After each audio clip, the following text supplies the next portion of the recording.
آج میں آپ کو ایک ایسی ہسٹری، تاریخ، اتہاس بتانے جا رہا ہوں۔ دا سلک لیٹر موومنٹ، تحریک ریشمی رومال۔ یہ ایسی تحریک تھی، ایک ایسا موومنٹ تھا کہ جب برٹش کو، انگریزوں کو جب معلوم پڑا کہ تحریک ریشمی رومال اتنی بڑی پلاننگ اور اتنی بڑی کانسپریسی ان کے لیے، تو ان کے پاؤں کے نیچے زمین کھسک گئی اور ان کے ماتھوں پر پسینہ آ گیا کہ اگر ریشمی رومال اگر سکسیسفل ہوتی تو ایک بھی انگریز کبھی زندہ نہیں بچتا تھا۔ ریشمی رومال کی تحریک کی بنیاد رکھنے والے مولانا محمود الحسن صاحب تھے۔ مولانا محمود الحسن صاحب 1851 کے اندر آپ کی پیدائش بریلی شریف میں ہوئی اور آپ ایک عالم دین دارالعلوم دیوبند سے فارغ تھے۔ پھر آپ نے اپنے فراغت کے بعد آپ وہاں کے صدر مقرر کیے گئے اور ساتھ ساتھ میں آپ جمعیت علماء کے صدر تھے۔ مولانا محمود الحسن صاحب جب دارالعلوم دیوبند کے اندر جب بچوں کو پڑھایا کرتے تھے تو اپنے شاگردوں کو، اپنے چھاتروں کو اور اپنے اسٹوڈنٹ کو وہ جنگ آزادی کے بارے میں بتاتے اور اپنے بچوں کو ابھارتے کہ وہ بھی جنگ آزادی میں حصہ لیں اور بچوں کو وہ تیار کرتے۔ اسی لیے اتہاس کے اندر، ہسٹری کے اندر لکھا ہے کہ مولانا محمود الحسن صاحب دیش کے اندر جتنی بھی کرانتیکاری لوگ تھے، آپ سب کی مدد کرتے، سب کو پیسہ پہنچاتے اور اپنے اسٹوڈنٹ کے ذریعے ان کو طاقت، ان کو کمک دیتے، ان کو آرمی بھیجتے۔ مولانا محمود الحسن صاحب نے جب اس کی فاؤنڈیشن، جب اس کی بنیاد رکھی تحریک ریشمی رومال کی،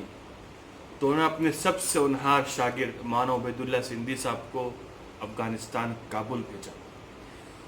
اور مولانا محمد حسن صاحب کو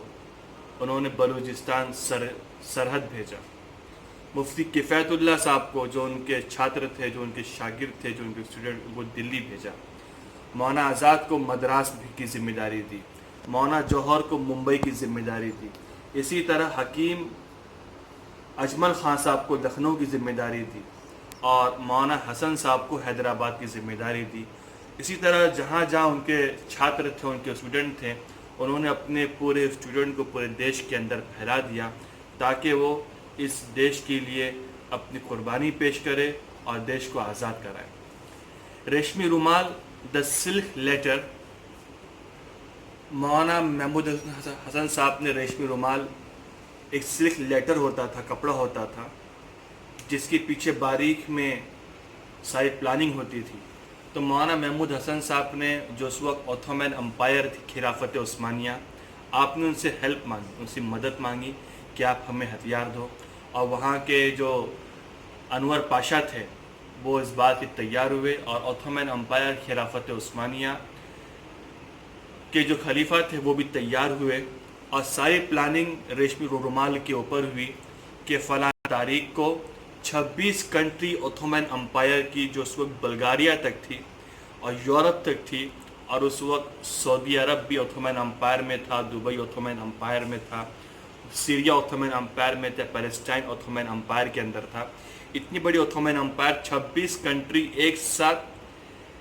برٹش پر اٹیک کرے گی اور ساتھ میں مولانا کے جو شاگرد جو پورے دیش میں، جو پورے دیش ورس میں جو پھیلے ہوئے تھے، وہ بھی اٹیک کریں گے تاکہ انگریز اس اٹیک کی تاب نہ لا سکے اور وہ جنگ ہار جائے۔ لیکن بدقسمتی سے پنجاب کے جو CID کے ہاتھ میں ریشمی رومال لگتا ہے اور جب انگریز اس ریشمی رومال جب پڑھتے، اپنی پلاننگ جب دیکھتے ہیں تو ان کے پاؤں کی زمین کھسک جاتی ہے کہ اتنی بڑی پلاننگ کہ 26 کنٹری ایک ساتھ اوتھومین امپائر اٹیک کرتی اور افغانستان جو اس وقت اکھنڈ بھارت کے اندر تھا، یونائٹڈ انڈیا میں تھا، بلوچستان جو اس وقت پاکستان کے اندر ہے وہ بھی انڈیا کے اندر تھا، اگر سارا اٹیک ایک ساتھ ہوتا تو ایک بھی انگریز وہاں پر نہیں بچتے تھے۔ نہ تیرے بدن سے نہ تیرے آستین سے آئے گی، یہ ہمارے اتہاس، ہماری تاریخ ہے کہ نہ تیرے بدن سے نہ تیرے آستین سے آئے گی، ہم ہی شہید ہوئے ہیں، ہم ہی سے آئے گی، تاریخ بدل رہے ہو تو بدل ڈالو، ہماری خون کی خوشبو زمین سے آئے گی۔ مولانا محمود الحسن صاحب کو انگریز قید کرتے ہیں 1980 کے اندر اور مالٹا کی جیل جو یورپ کے اندر ہے